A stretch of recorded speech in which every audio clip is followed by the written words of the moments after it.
So alright mga Kasiwa Nation, another endurance challenge ng susunod ngayon. So ERCP, so sasali tayo dyan. Siyempre, supportahan natin yung mga ERCP dun sa mga event nila. Gagamitin natin yung NMAX 2020 ko.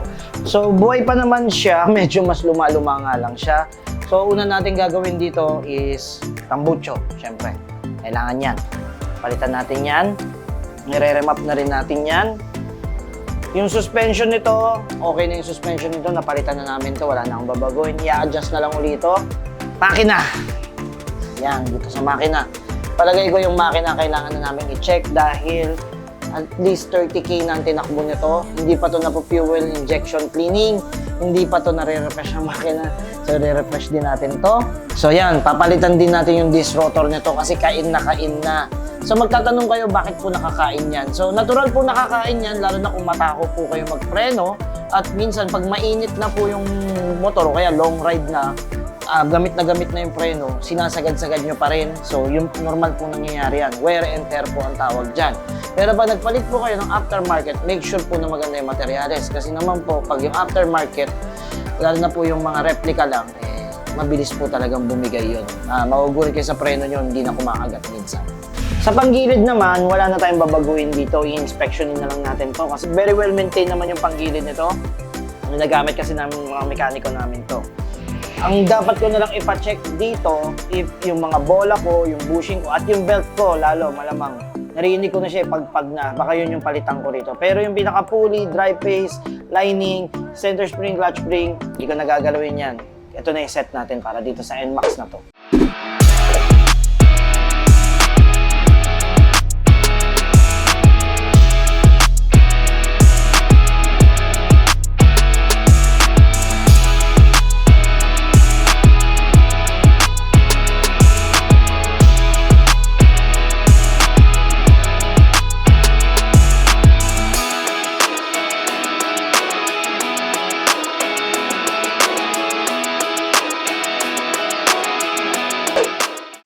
So, unahin natin baklasin itong NMAX natin.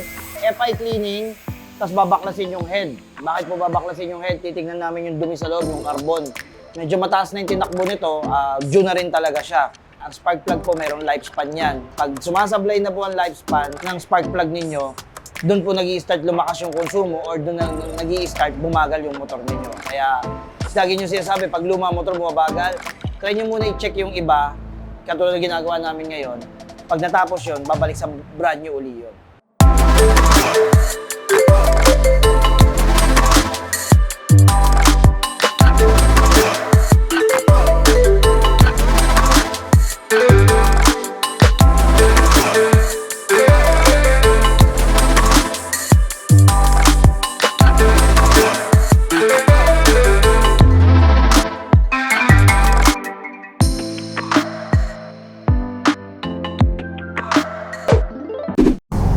So, ayun.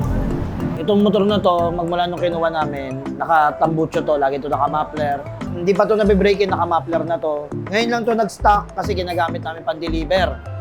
Tapos, binabalik uli ng muffler to pag magbablog ako. Pero, ito naman yung resulta eh. Lalo na sa piston. Buo naman eh. Diba, sabi kasi nila, untog daw eh. Oh, malinis. Mga 30 plus na ang tinakbo nito, so yun yung resulta. Medyo natutuwa naman kami sa sunog.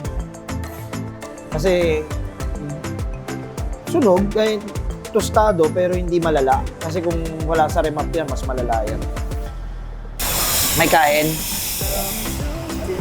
Malinis. Kahit halo-halo langis. Kahit halo-halo langis, malinis. Basta lagi lang mag-change oil talaga. Confident naman kami na pagbukas nito is maganda naman yung outcome nung nasa loob niya, hindi lang sa panlabas. Kasi nga, tinono namin to based dun sa muffler.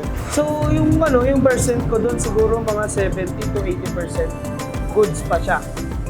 Siyempre, kung dito daily use is wala naman talaga siya magiging problema.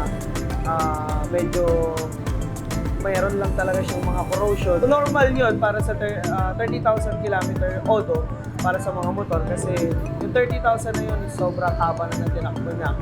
So, kahit na bago, basta ganun ang auto, ibig sabihin, gamit na gamit talaga yun. kailangan natin siyang i-prepare para sa endurance na to. Kaya minabuti na talaga namin na buksan kasi mahirap panghula kung ano yung nasa loob hanggat hindi natin makikita. So bale, iiwan ko na to kala Gerald tsaka kala Lems. Madali na lang naman yan. Wala naman problema, buo naman lahat. So papalitan na lang namin yung piston, lilinisin, ibabalik, i-fuel injection, kakarga sa motor at i-remap. At susunod natin gagawin naman yung Aerox.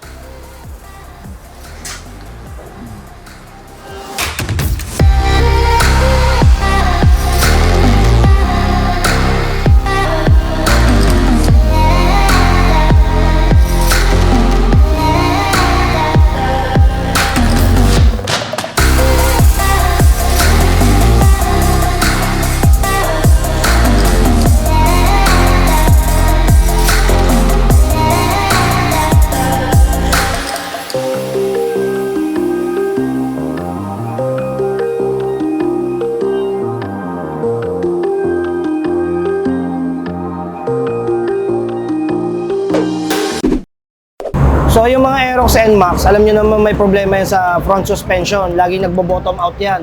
Kaya yung iba nagpaparepack. Ang problema naman sa pagpaparepack, may lifespan po.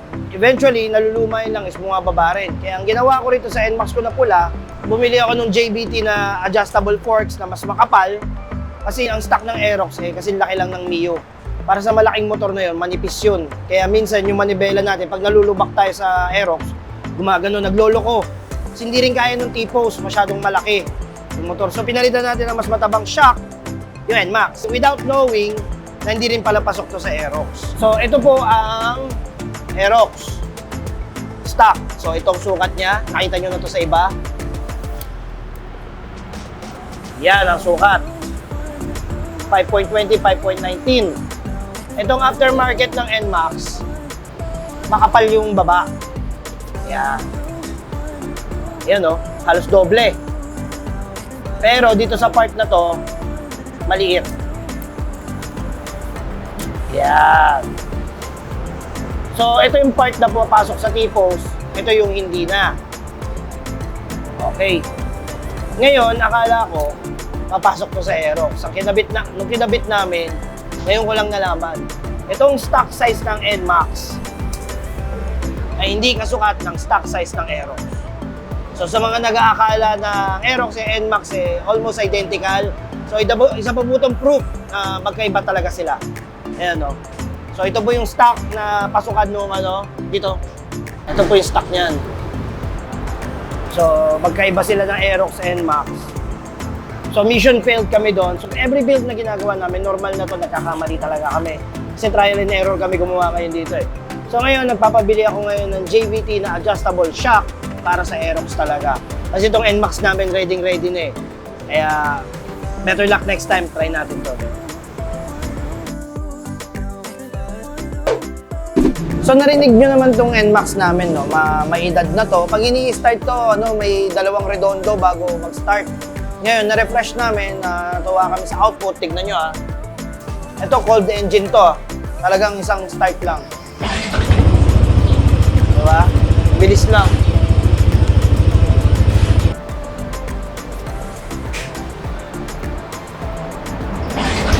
Oh, binibitin ko na eh. Binibitin ko na, kumakagat pa rin eh. So, balik to brand new talaga. Kasi mga brand new ganyan. Oh, binitin ko na, halos half start na lang yun. Nung bago umikot yung starter, tumutuloy na kasi nga mag-aang na lahat eh, wala nang dumi. So, balik brand new. Same din yan sa Aerox.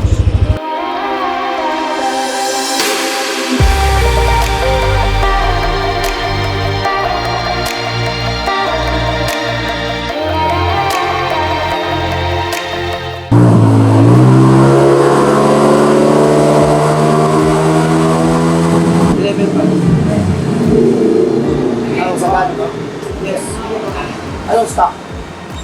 9. Huwag lang, yun sila.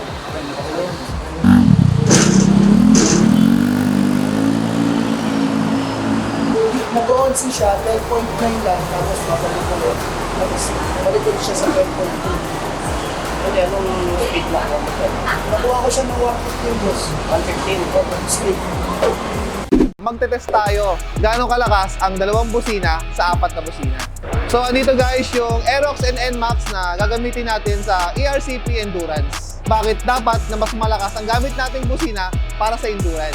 Para kahit malayo ka pa lang, narinig ka na ng nasa unahan mo na may paparating na motor. Pagkumparain na natin yung 4 na busina sa 2 busina gamit yung ating dB meter. So, dito yung ating NMAX version 2. So, dyan natin niligay yung 2 busina. Lumabas sa ating dB meter ay 112. So, punta naman tayo guys sa 4 na busina. Nakalagay sa Aerox version 2. So, ito guys, i-dB meter na natin siya.